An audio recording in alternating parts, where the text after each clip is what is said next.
going to record. Okay, so this is our first question. That's the E2-14. It's most likely this is like a conceptual question, right? Just like a quick review of all the terminologies we have learned from this chapter. Okay, so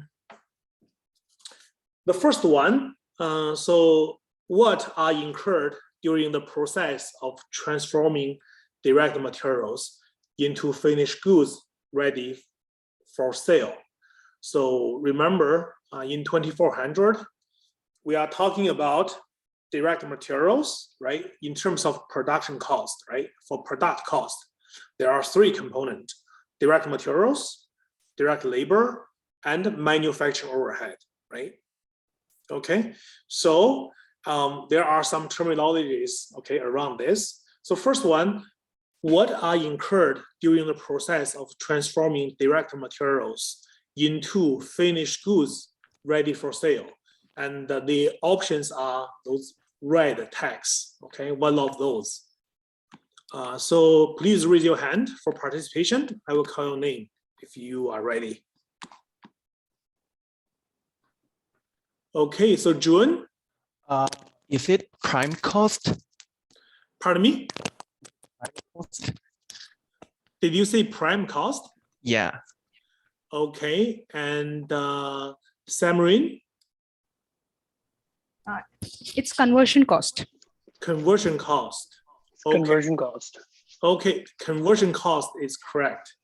So when you, okay, convert the direct materials into the finished goods, right?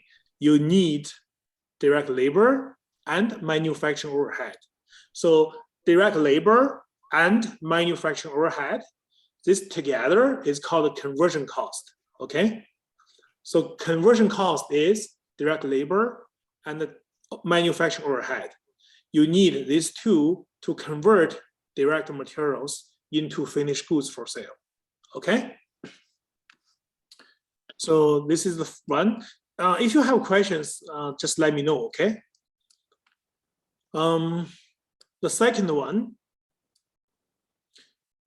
So if I call your name already, you answered already, I will try to give the participation opportunity to others, right?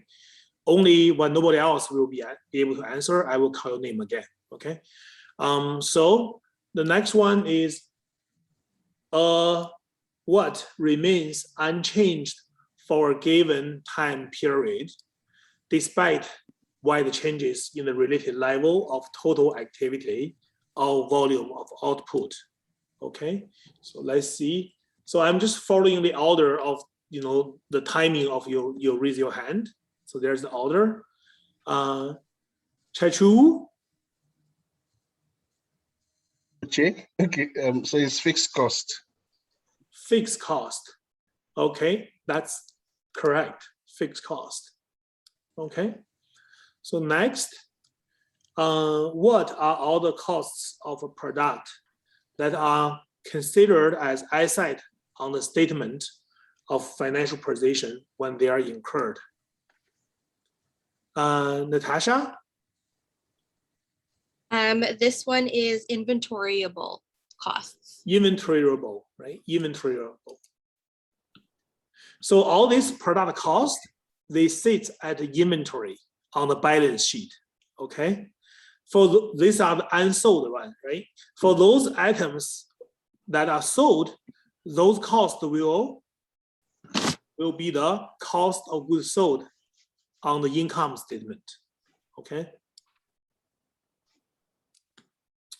So next question, what are all direct manufacturing costs? What are the direct manufacturing costs? Rain? Is it prime costs? Prime cost, right? So prime cost has the two components, right? Direct material and direct labor, okay?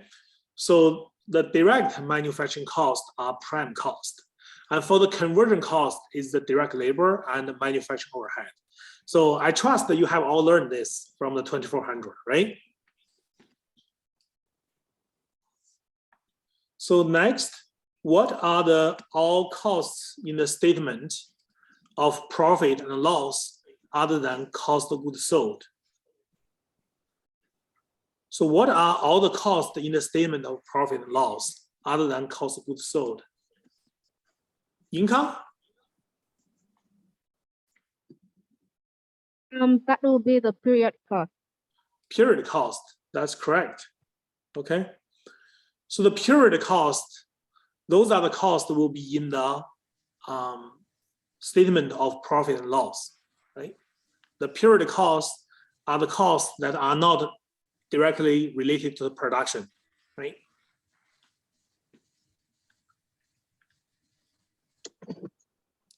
So the next one, what changes in proportion to changes in the related variable level, in the related level of total activity or volume? Diksha? Variable cost? Variable cost, that's correct. Yeah. So next one, what costs of a cost subject are related to the particular cost object, but cannot be traced to it in an economically feasible way?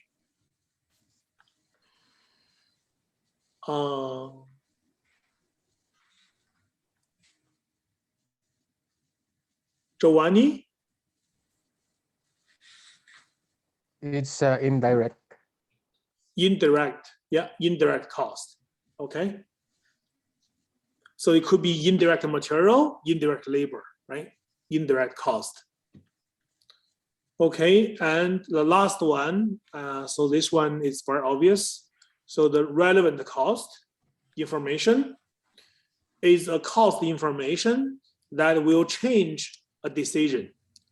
It is needed to identify and remedy different cost management problems. Okay, so the example I gave is if you are trying to make a decision, you try to choose between two dogs, right? Let's say one is a golden retriever, the other one is a husky, right? Let's say you are making a decision which dog to pick, right? So in this decision making, what would be the relevant cost? Okay, so suppose that the price is the same. So it's $5,000 for both dogs, right?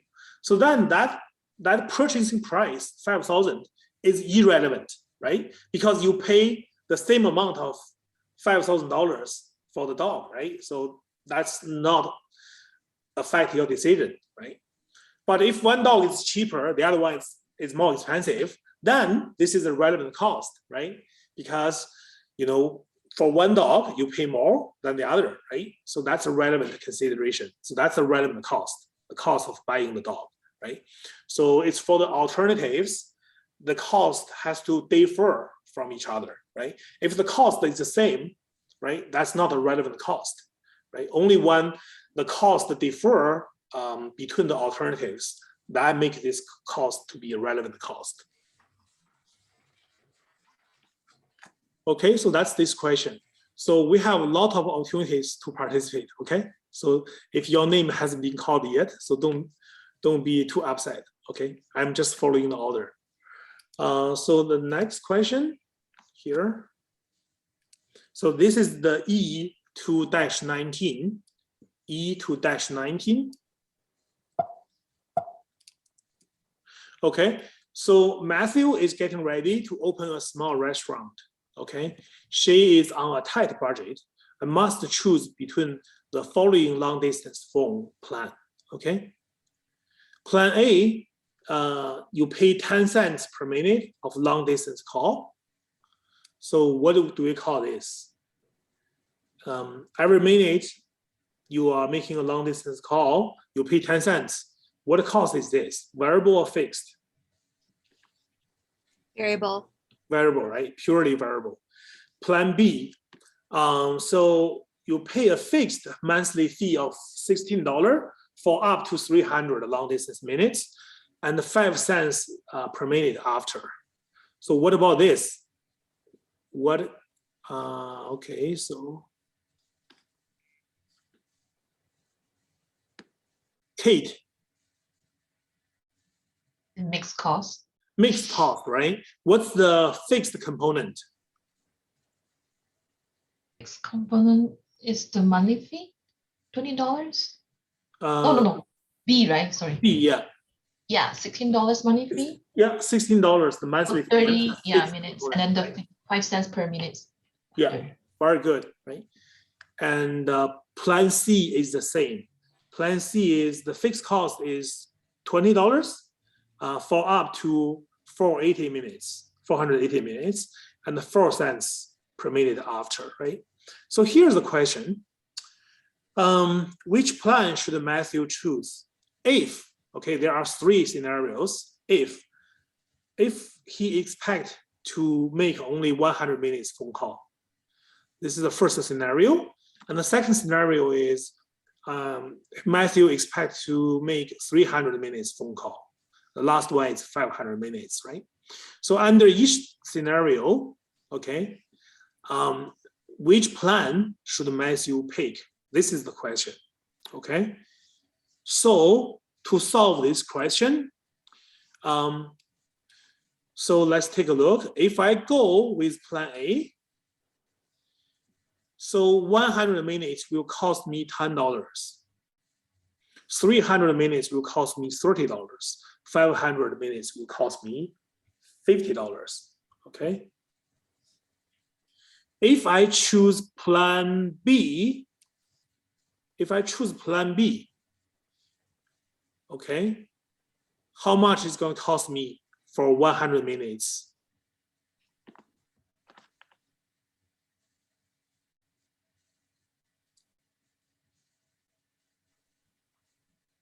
It'll just be $16. Yeah, $16, right? Because it's under the 300 long distance minutes, right? So the same idea for 300 minutes, plan B will cost you $16. But if you make a phone call for 500 minutes, that's more than the $300 minutes. So the actual 200 minutes, each minute will cost 5 cents, okay? So therefore, when it's the scenario 500 minutes, plan B will cost me the fixed cost, $16, plus the variable cost is the additional 200 minutes at 5 cents per minute. So that's $10. Together, that's $26, okay? Okay, so now you tell me for plan C. Can anyone tell me what's the number for plan C? You Chachu? Plan C will be $20 for 100 minutes. Yeah. And $20 for 300 minutes. Yes. And for the other one will be 20 plus 500 minus 480 times 4 cents. So that will be, yeah. Very good. That's exactly the answer I have here. For the first 2 scenario, it's below the benchmark 480. So therefore you just pay the fixed cost, $20. But once you are spending more than the benchmark 480, so the actual 20 minutes is charged at 4 cents per minute. So that's the 80 cents. So together you are paying $20.8. Okay, so now you tell me under scenario 1, the 100 minutes, which plan should Matthew pick?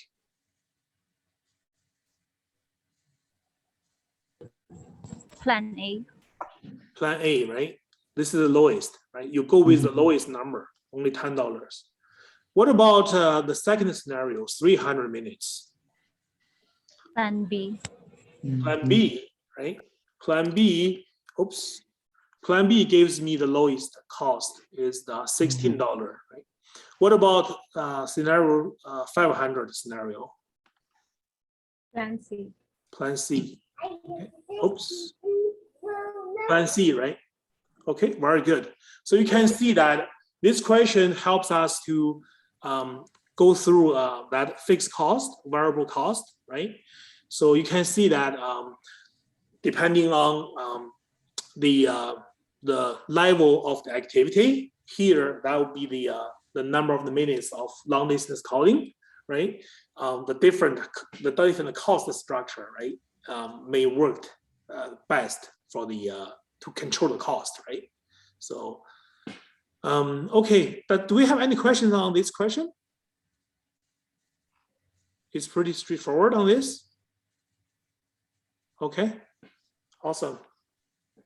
Okay, so next, we are going to review or learn how to do the how to calculate cost of goods manufactured and the cost of goods sold. Okay, how to determine cost of goods manufactured and the cost of goods sold.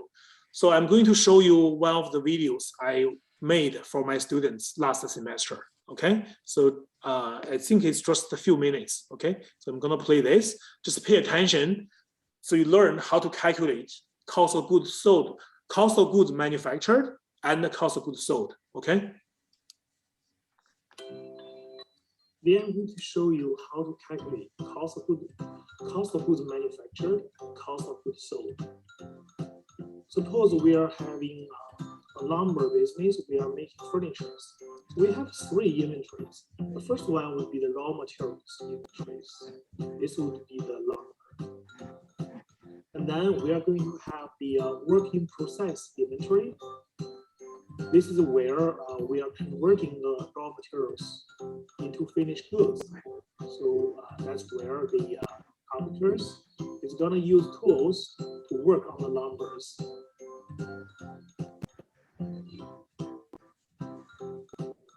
And then we have the finished goods inventories.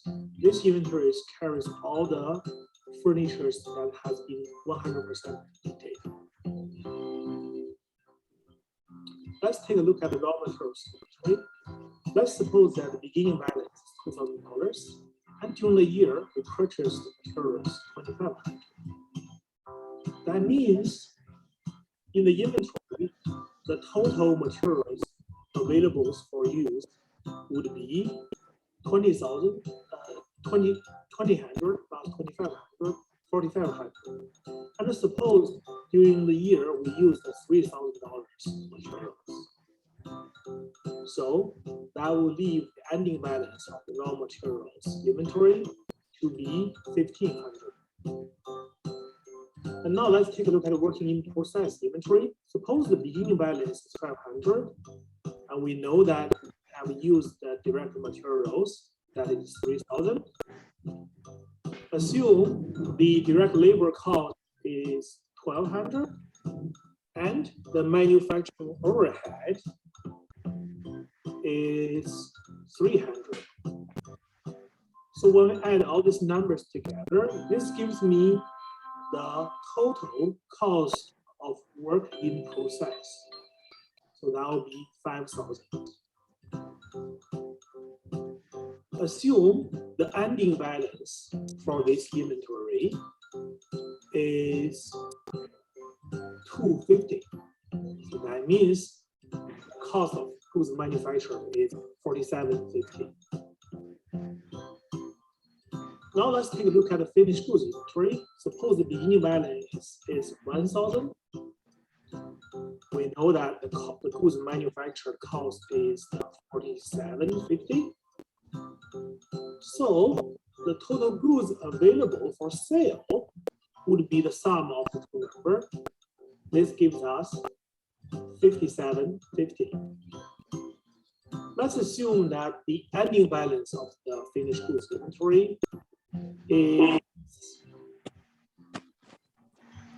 1,300. So that means the difference would be the cost of goods sold, 4,450. That's it. Have a nice day.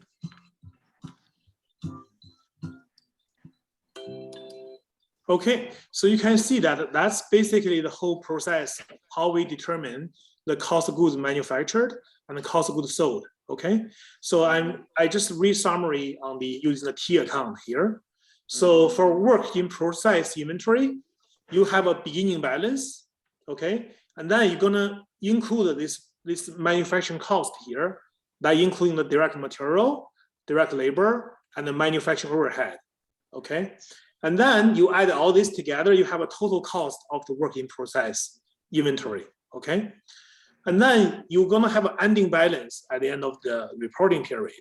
And the difference is the manufacturing the cost of goods manufactured that is transferred to the finished goods inventory, okay?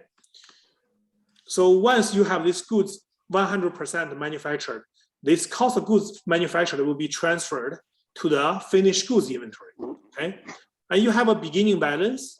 So these two numbers will add up to be a total goods available for sale. And then you have an ending balance. The difference will be the cost of goods sold, okay?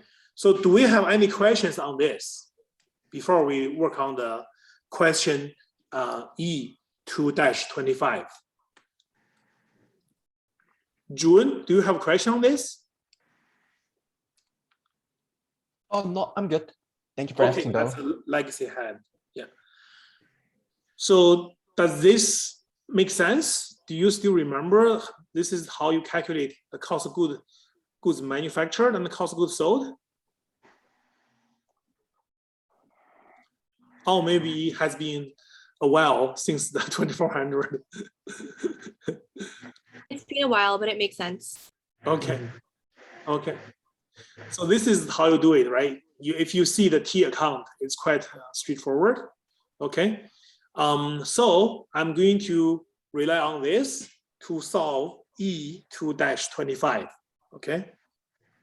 So don't worry, I have the question information typed on my screen. Okay, so in this question, okay, we were given this information. So first, we are going to go through the line by line. I want you to tell me what is this item, okay? And so first of all, so let's take a look at the first one. Property tax on plant building. Property tax on plant building. Is this a product cost? Is this a period cost? Property tax on the plant building. It's a period. It's a period cost? Okay. I think it's a product cost. Product cost, why? Because in one of your YouTube videos, anything to do with like the product is a product cost, and anything to do with like sales and that kind of stuff is not. Okay. So in this way, that's correct. In this way, the plant building, right? Because the plant is necessary for that production, right? So any cost incurred for the plant is related to production, right? So therefore, this is a product cost, and it's a overhead, right? It's overhead. You agree with me? Yep. Yeah. Okay. So I'm going to keep asking. Okay. This question. Next one. Marketing, distribution, customer service cost, 44,400. Okay. This is a period cost. This is the period cost, okay? Because this is not related to the production. Okay, period cost. Okay, so Natasha, you have done really well in participation. You already earned your point, okay? So I'm going to give the opportunity to the other students. Yeah, I'll be quiet now. Yeah, but thank you. Yeah. Next one. Sorry, how come it's just give me 1 second. Okay. Finished goods inventory, January 1st. What is this? Finished goods inventory, January 1st. Product cost. Ending. This one is the finished goods inventory beginning balance, right? Mhm. I just want you to think about my T account, right? So here, finished goods, we have a beginning balance, right? An ending balance, okay? So you know why we have that information, right? So this information, you're gonna use it to set up that calculation. So finished goods inventory, January 1st. This is the beginning, January 1st. So beginning balance, okay? Oops. How about plant utilities? Plant. That's an overhead cost. Overhead cost. Okay, Muhammad, you said this is a product cost. And what is it? Is this a material, labor, or overhead? Overhead? Overhead, that's correct. How come my, okay, how come my transaction is so slow? Boy, I don't know why. Just give me 1 second. Yeah. How about the work in process inventory, December 31st? What is this? Work in process inventory, December 31st. Ending balance. Ending balance. Okay, yeah, that's the ending balance. Okay. That's the WIP, ending balance. Okay, next. Depreciation of plant building. Product cost. Product Which one? cost overhead. Product cost overhead. Yeah, that's correct. And next one, general and administrative cost non-plant. Okay, this cost really non-plant. 51. Period cost? Period cost. Period cost. Yeah, that's correct. Period cost. Okay. Next one, direct materials used 400. Product cost. Product cost and the direct material. Material, yeah. Finished goods inventory December 31st.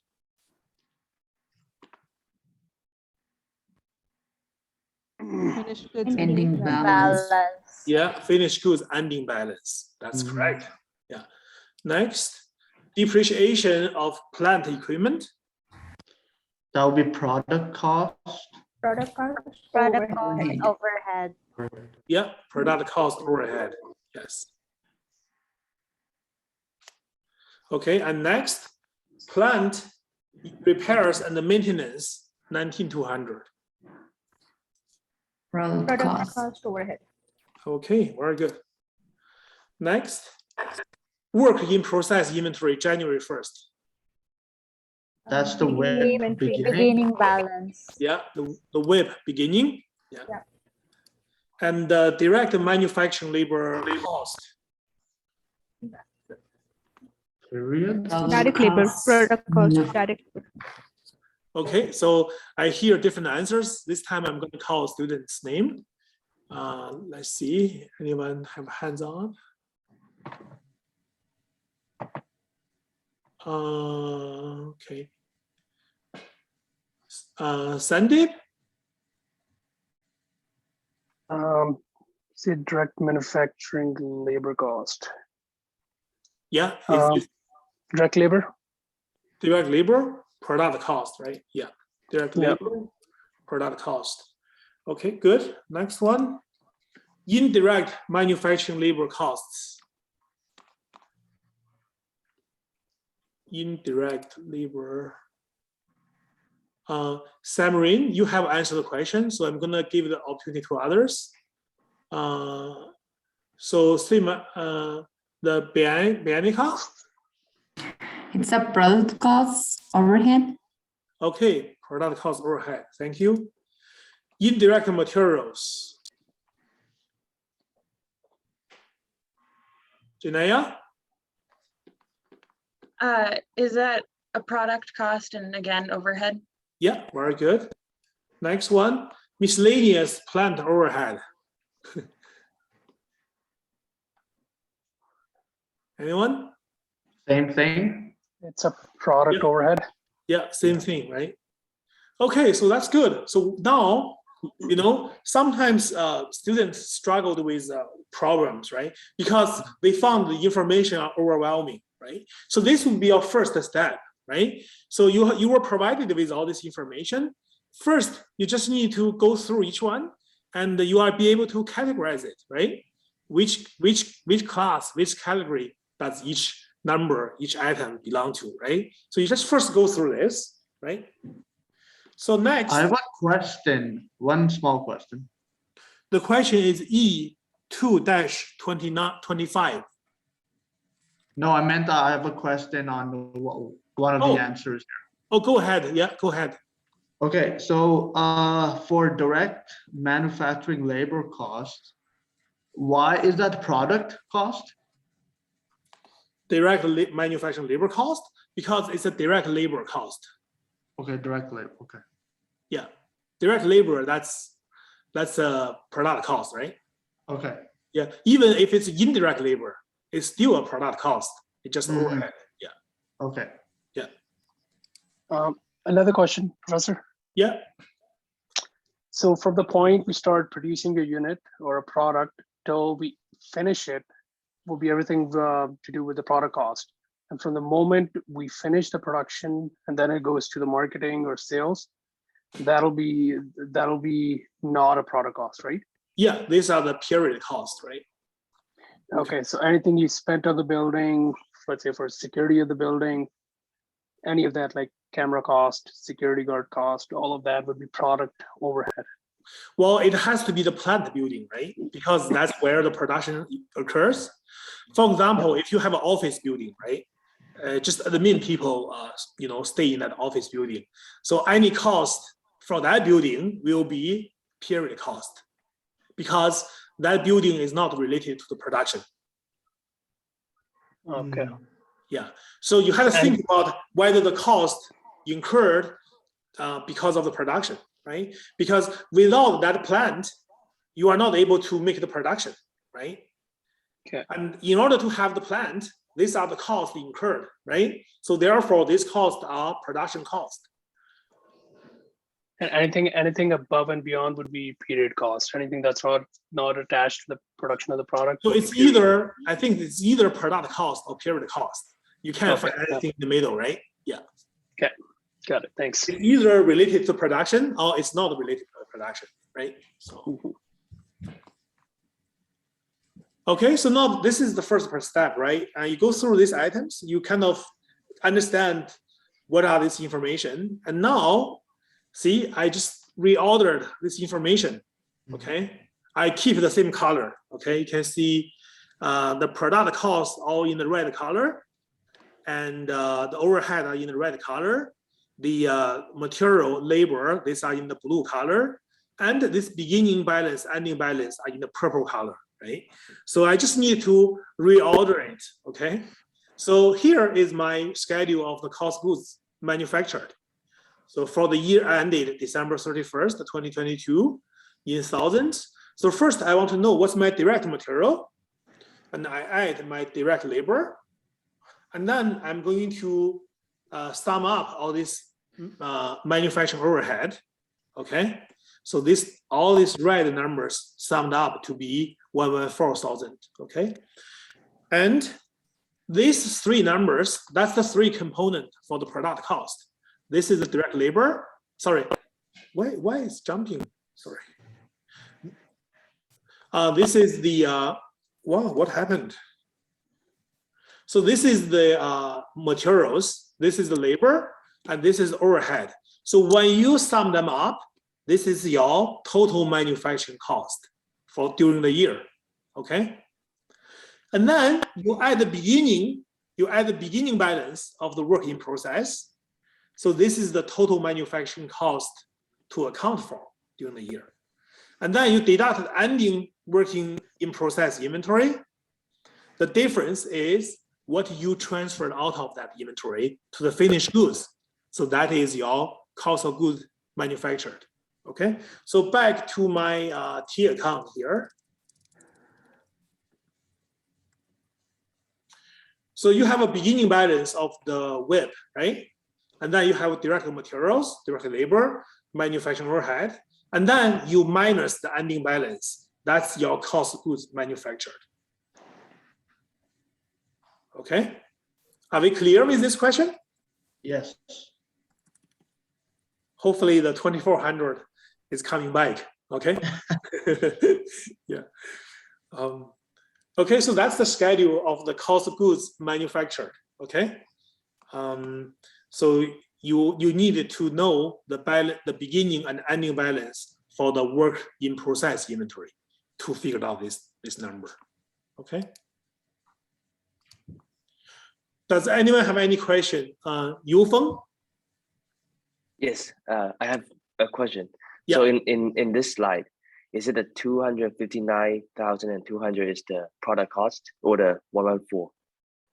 The product cost is the 259,200. The 114 is just the overhead. Oh, the indirect.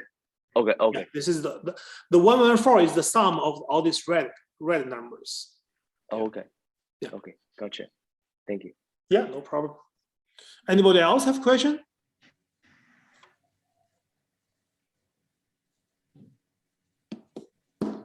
Okay, so now let's move on to the finished goods, right? So the finished goods is it's easier. So you need both the beginning and the ending balance for the finished goods inventory. And you also know the cost of goods manufactured that was transferred from the WIP, right, to finished goods. So your beginning balance is increased by the amount of transferred, right, the cost of goods manufactured. So now you have the cost of goods available for sale. And you know the ending balance, the difference is how much you sold. So the cost of goods sold is this, okay? So do we have any questions on this? So now back to this picture. Okay, so this one, okay? So the cost of goods manufactured is transferred because these are the 100% completed goods, right? It's transferred from WIP to the finished goods. And so your beginning balance add cost of goods manufactured. So that's the total goods available. You deduct the ending balance. The difference is how much goods left the finished goods inventory. The reason why it's left because it's sold. So that's the cost of goods sold. Are we okay with this? So if you understand, please sum up, please. Just give me a sum up if you understand what I'm talking about so far.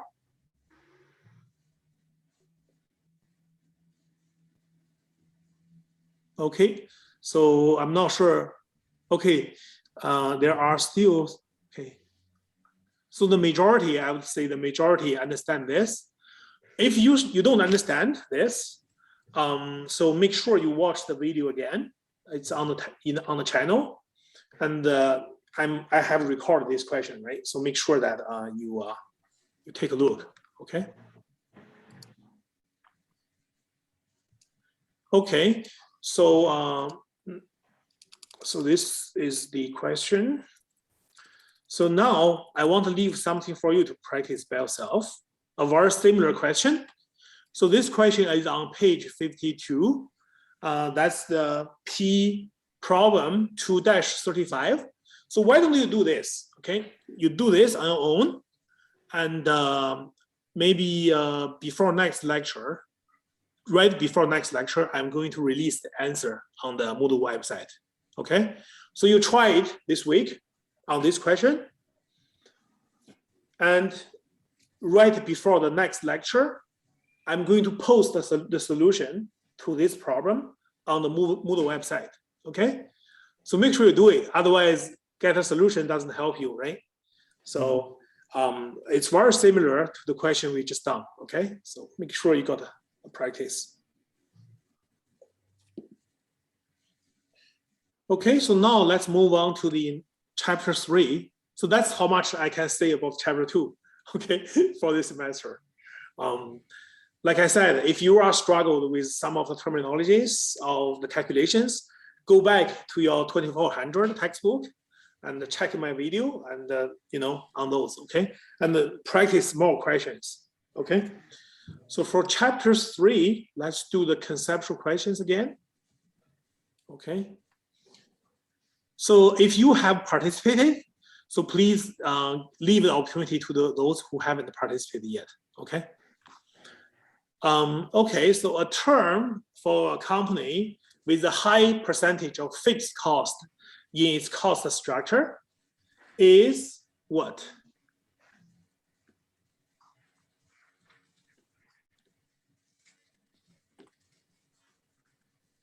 Samarin, you have already participated, so I will not call your name first. Thank you, though. In case nobody answers. Yeah, if nobody answers, I will ask your name. Rob? Capital intensive? Yeah, that's good. So capital intensive. Capital intensive. Okay, so basically, the company have a high percentage of fixed cost. Okay, so the total cost has two components: variable cost plus fixed cost. If the proportion of the fixed cost is very high, we call this capital intensive. Okay. The second, what is the model to analyze the behavior of net income in response to the change in total revenue, total cost, or both? Alexandra? Is it cost volume profit analysis? Yes, that's correct. Okay, the CVP analysis, there's one chapter, right? Chapter 6. I think it's chapter 6. I can't remember. Talk about the CVP, right? Next, so the what in units is the quantity of units sold to attain an operating income of 0. AJ? That would be the break-even point. Break-even point. Okay, that's good. Next, what describes the effects that fixed costs have on changes in operating income as changes occurred in units sold and the contribution margin? This one is a little bit tough if you haven't read your textbook.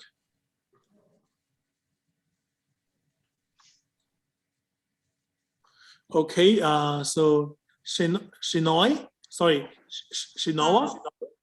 Yeah, the fixed costs don't change.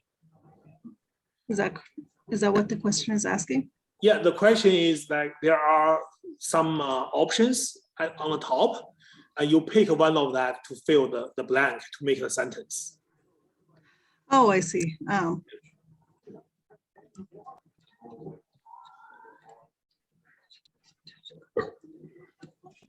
Okay, so let's see. Okay, so all of you have already participated. Anybody wants to try this? I'll take a guess. Okay, so Sweetie?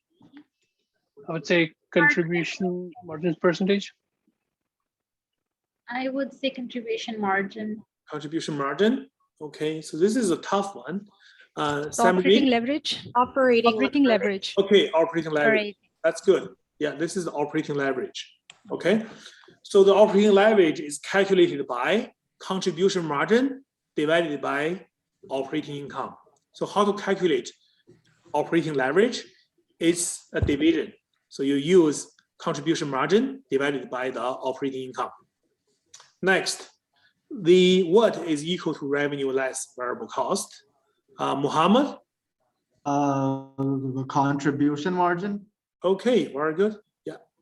Next, what equals the contribution margin per unit divided by the selling price per unit? Roger? The gross margin? No. Spencer? The contribution margin percentage. Yeah, contribution margins percentage. So you use the contribution margin per unit divided by the selling price. That's your contribution margin percentage. Next, what equals revenue less cost of goods sold? Oh, I was answered. Diksha? Gross margin? Gross margin, that's correct. So your revenue minus cost of goods sold, that's the gross margin. Yeah. Next, what is the quantities of various products or services that is in sum of the total sales volume of a company?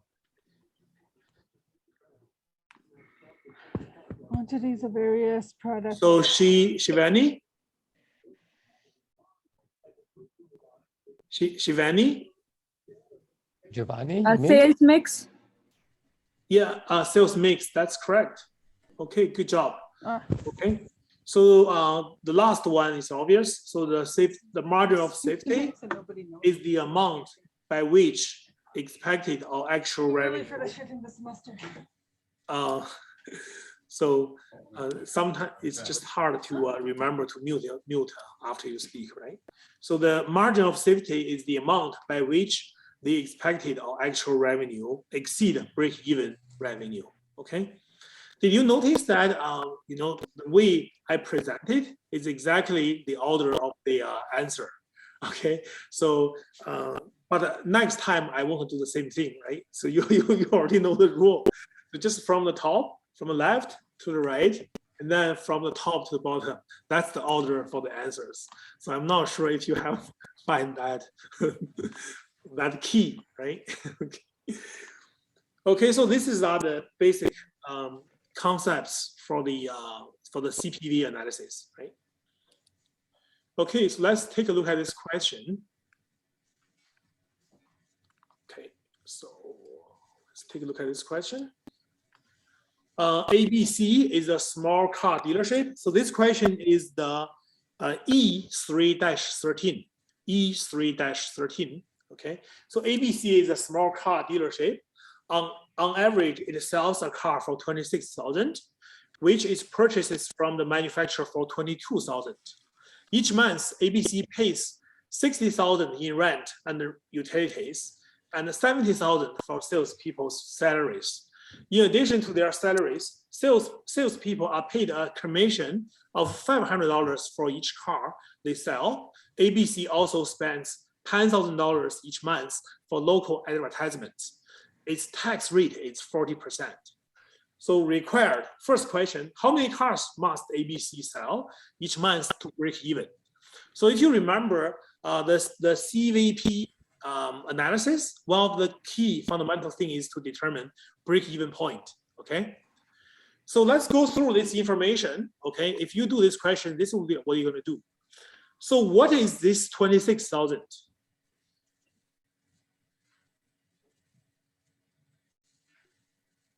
So remember that model, right? For the CVP, the financial statement model, you have selling price, variable cost, and then contribution margin, and then fixed selling cost. price. Yes, so the 26,000 is the selling price. What, oops, no, sorry. So what is the 22,000? It's a variable cost. It's a variable cost. See, I don't know why these slides just keep jumping back and forth. So this is the variable cost, okay? What about the 60,000 and the 70,000? Fixed cost. Monthly fixed cost. I want to hear the keyword, okay? Use the right language, right, for this analysis. What is it called? It's fixed cost. Fixed cost, okay? And here, the additional commission, 500 for each car. What is this? Variable cost. Variable cost. Okay. And how about the ABC spend 10,000? It's a fixed cost. Okay, thank you. Yeah, and then this is a tax rate, 40%. Okay, so this is what I'm gonna do, right? So I'm going to set it up like this. Okay, so on the top is my selling price. That's the 26,000. And then I want to figure out what's my variable cost.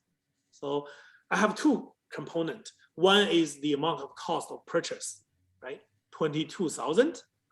And then the commission fee for each car. So that's the 500, okay? So my variable cost together, this is the 22,500. So the selling price minus variable cost, that's my contribution margin, okay? So that's 3,500. What's my total fixed cost? Okay, there are three things. The rent, utilities, 60,000. The salaries of the salespeople, fixed salary, 70,000. Advertisement, 10,000. So when I add up all these fixed costs, that gives me 140,000. Okay. So now you tell me how to calculate break-even point in unit. Kate. The total fixed cost divided by selling price minus the variable cost. I think it's 40. Is it right? Yeah, which is the contribution margin, right? The selling yeah, that's price. right. 35. Yeah. Okay, awesome. So this is how I calculate break-even point in unit. So I use the total fixed cost, 140,000, divided by the contribution margin per unit, 3,500. It worked out to be 40 cars. So this dealership, if they sell 40 cars, they break even. Okay, they have a zero income. Okay, they are not losing money, but they are not making money either. Okay, I will ask you a question. How do you calculate break-even point in dollars, in sales dollars? Do you remember the formula? Alexandra?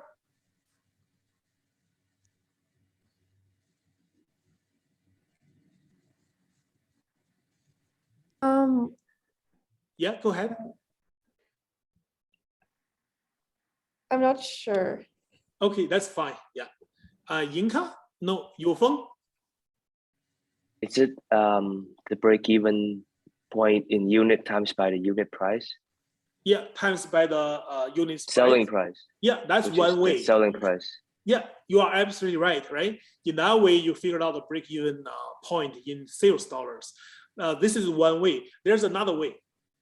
There's another way just to calculate directly. Natasha? I think I'm like making this up in my head, but it's the fixed cost divided by the sales price minus the variable cost. Like the selling price minus variable cost. Yeah, that's what we have done, right? That's exactly what we have done. You are right. In that way, we calculate the number of units. Okay, so the formula for calculating this directly is fixed cost divided by contribution margin percentage. Okay, contribution margin percentage. And the contribution margin percentage is contribution margin divided by selling price. Okay. So this is the question. How many cars must ABC sell each month to break even? The answer is 40 cars. The second question, ABC has a target monthly net income of 63,000. What is its target operating income? The first question is, what is the target operating income? Can anyone tell me what's the difference between net income versus operating income?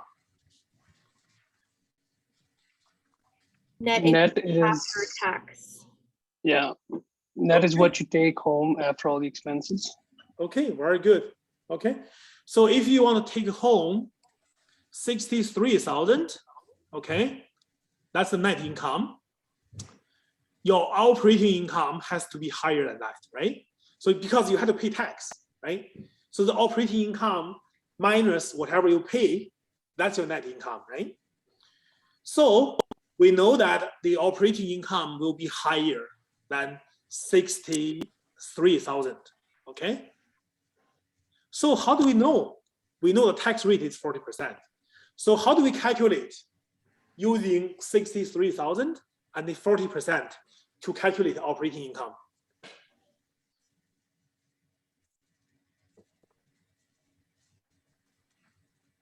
Divided by 60%.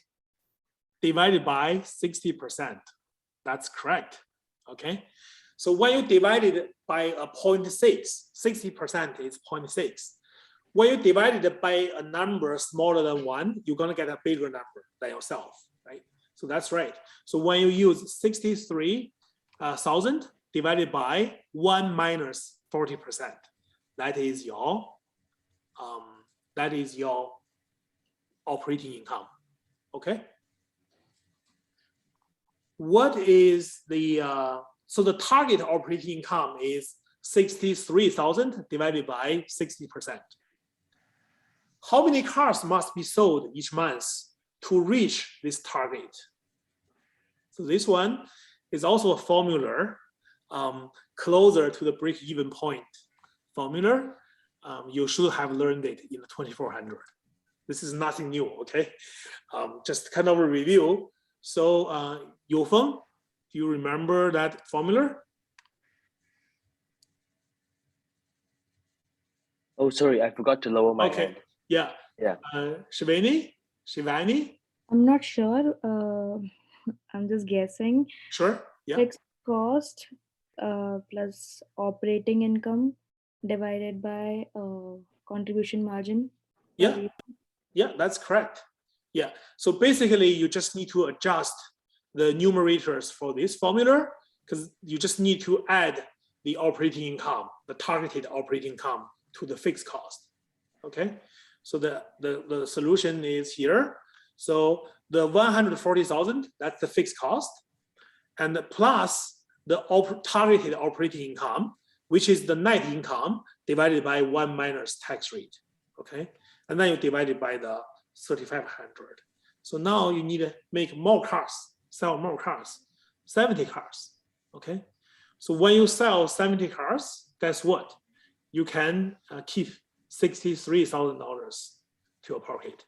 Okay, if you only sell 40 cars, you don't make any money. Okay. So are we clear with this question?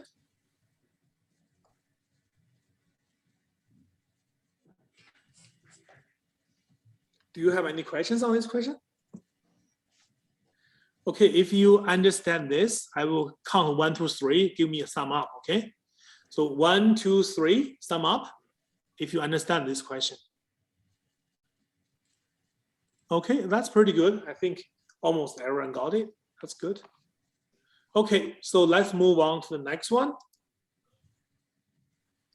Okay, this is the last question, okay? I know we only have 18 minutes left, and it's a long class, right? But stay with me, okay? So this is the question, exercise E3-23. So DEF prepares marketing plans for growing business. The reason why I typed all the question on the PowerPoint, because I think lots of you don't have a textbook, right? Okay, so if you don't see the question, you can just follow me on the textbook, on the PowerPoint. So for 2021, budgeted revenues are 1.5 million based on 500 marketing plans at an average rate per plan of 3,000. So each marketing plan, the revenue is 3,000, and the budget is about, they're gonna have 500 plans they can sell. So the revenue would be 1.5 million with the 500 times 3,000. The company would like to achieve a margin of safety percentage, of at least 45%. The company's current fixed costs are 400,000, and the variable cost averaged 2,000 per marketing plan. Okay, so the first question, that's the first question. Calculate the company's break-even point and the margin of safety. Okay, so why don't you go with me, go along with me? You know what is the selling price? Do you know the selling price?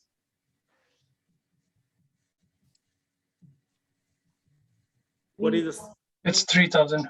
3,000. And what is the variable cost? 2,000. 2,000. And what's my contribution margin? 1,000. 1,000. That's the difference. So next, I need to know the fixed cost, right? What is my fixed cost? 400,000. 400,000, right? So what's my break-even point in units? 400 units. 400. So you use the fixed cost divided by the contribution margin. 400,000 divided by 1,000. That's your 400 units, right? Okay. What about the margin of safety? Can anyone tell me what is the definition for the margin of safety?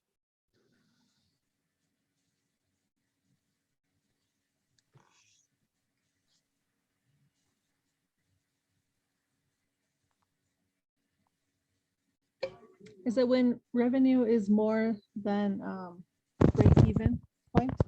Yes, yeah, that's right. So the actual revenue minus break-even revenue, right? So what is the break-even revenue? Can anyone tell me what's the break-even revenue? It's a revenue that break even all the cost. Then you don't make any money. Yeah. It is breaking even. Yeah, and how much sales you have? The break-even point sales revenue. What's the sales revenue at the break-even point? 400 times 3,000. 100 times 400 times 400. 3,000. So that would be 1.2 million. Right? Yeah. So my break even point in sales dollars, that would be 1.2 million, right? What's the actual revenue? What is the actual revenue? 1,500,000. 1.5. 1.5? 1.5 million? Yeah? That's given in the problem, budgeted revenue. Yes, exactly. The budgeted revenue, right? That's the 1.5, right? So you use the actual sales, which is 1.5, minus your break-even sales. So the difference is 300,000. This is your margin of safety. Okay? Got it? Clear?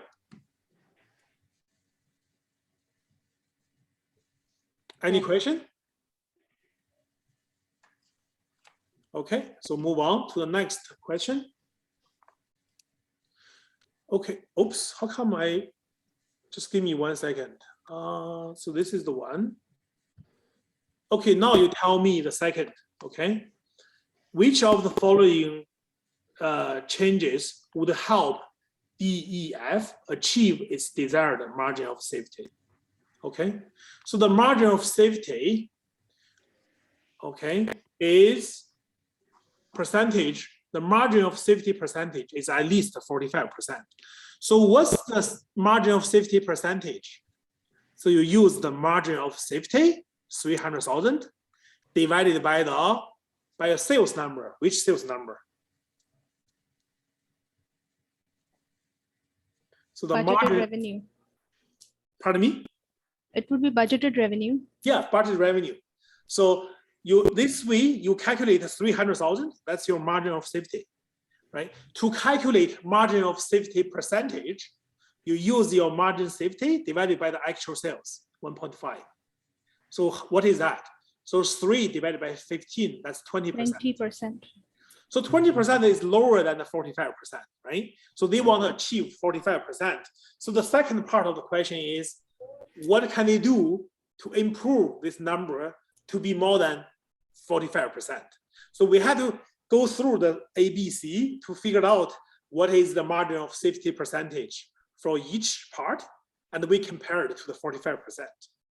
So the first one, the average revenue per customer increased to 4,000. Okay, so let's say the price is not 3,000. We increase the average revenue to 4,000. Can you tell me what's the margin of the safety? You can do this very quickly, right? Just do it right now. Margin of safety would be 300 in units. So margin of safety percentage would come up to 60%. So this will help. Wow, you are so fast. That's correct. Okay, so how did you do this so fast, Samarine? Well, actually, I've done this before coming.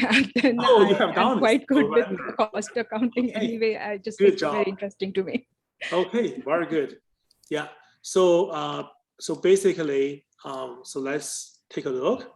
The second part. So if your price is 4,000, you exactly use the same formula. Variable cost is 2,000. So contribution margin is 2,000. And your break-even point in unit would be the same fixed cost, 400,000 divided by 2,000. So the 200 units. And so now your break-even point is lower in sales. 4,000, that's the price, right? Times 200 units. That's the break-even point units. So your break-even point in sales is 800,000. And your margin of safety is the actual sales minus the break-even sales. So your actual sales is you have 500 marketing plan, and each will be 400,000, 4,000. So in total, that will be 2 million, right? So you have 4,000 each times 500. So that's 2 million. So your margin of safety is 1.2 million. So your margin of safety percentage is 1.2 million divided by 2 million. So that's your 60%. So that helps. That's more than 45%. Okay.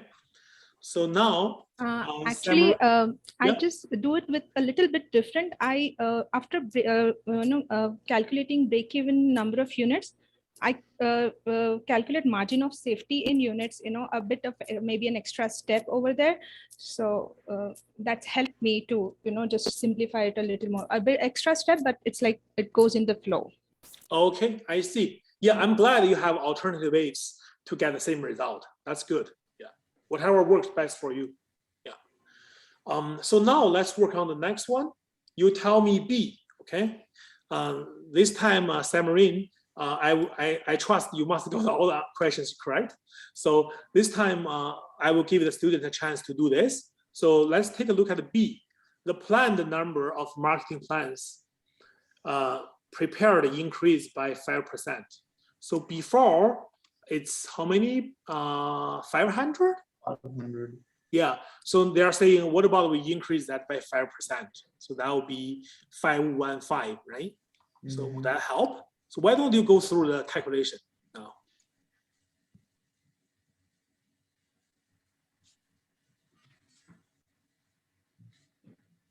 So you're gonna use the $3,000, okay? Use the $3,000 for the price.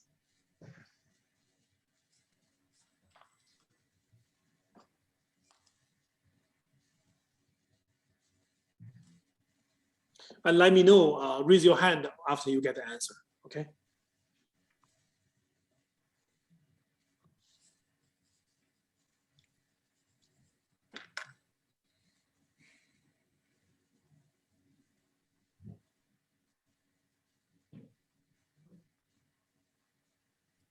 So everything else is the same, just to increase the number from 500 to 515.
Anybody get an answer?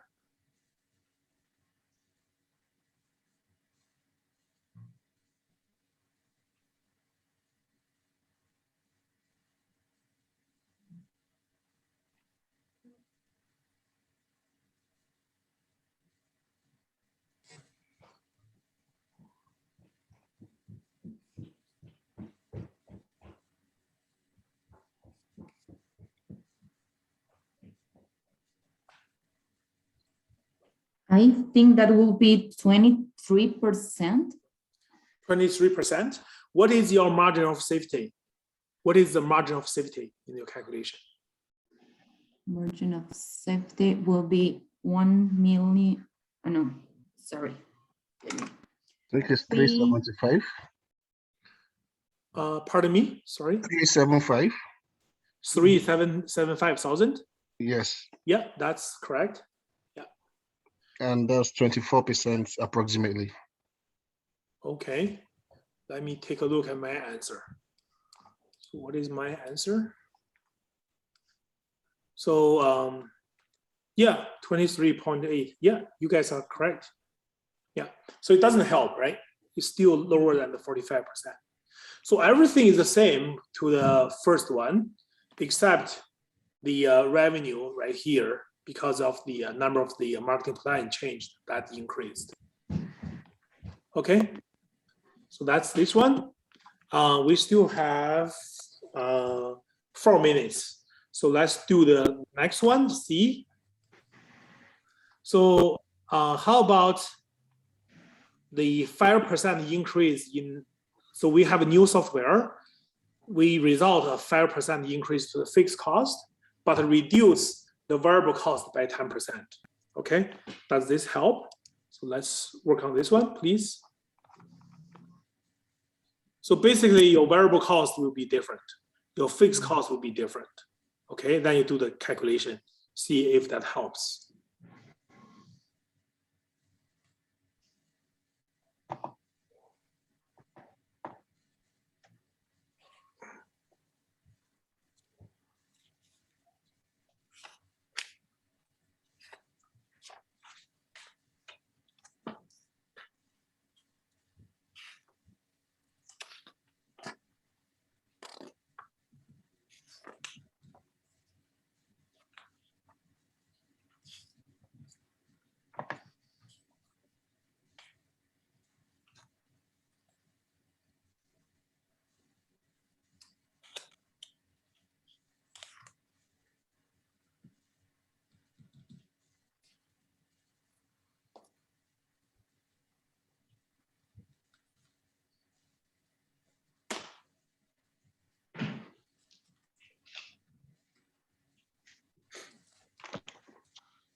Anyone have an answer?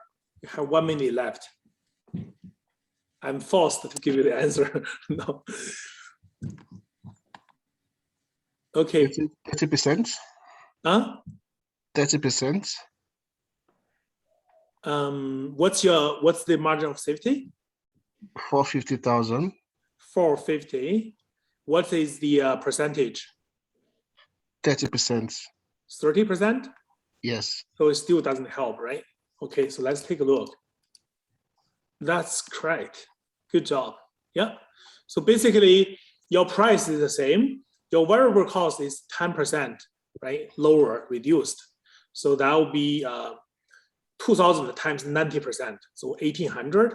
So your contribution margin now is 1,200. The fixed cost increased by 5% from 400 to 420,000. So then you recalculate break-even point is now 350 units. And the break-even point in sales is 1,550,000. And the margin of safety now is 1.5 minus the new break-even point in sales. So you get 450,000. And the margin of safety percentage now is 30%. So it's still lower than 50%, than the 45%. Okay, so time is up. Okay, yeah, I make sure I make your tuition every penny worthy, right? So I didn't. The other question is problem 3-30. So problem 3-30 and the problem 2-25. These are the questions I would recommend you guys to work on, and I will provide a solution. Okay, just right before the next lecture. It's optional, right? You don't have to do it, but I think it's beneficial for you to do it. Okay, so if you know how to do it with me, it doesn't mean you can do it by yourself. Okay, so you just have to practice on your own. And the good thing is I'm allowed to provide the solution to these two questions. Okay, so make sure you do it, and then you check the solution, see if you did it right or wrong. Okay. Okay, so class is dismissed. Please feel free to stay around if you have questions. Other than that, have a good weekend. And so I'll see you next Friday, okay? Take care. Thank you. You'll be posting good your night. points, right?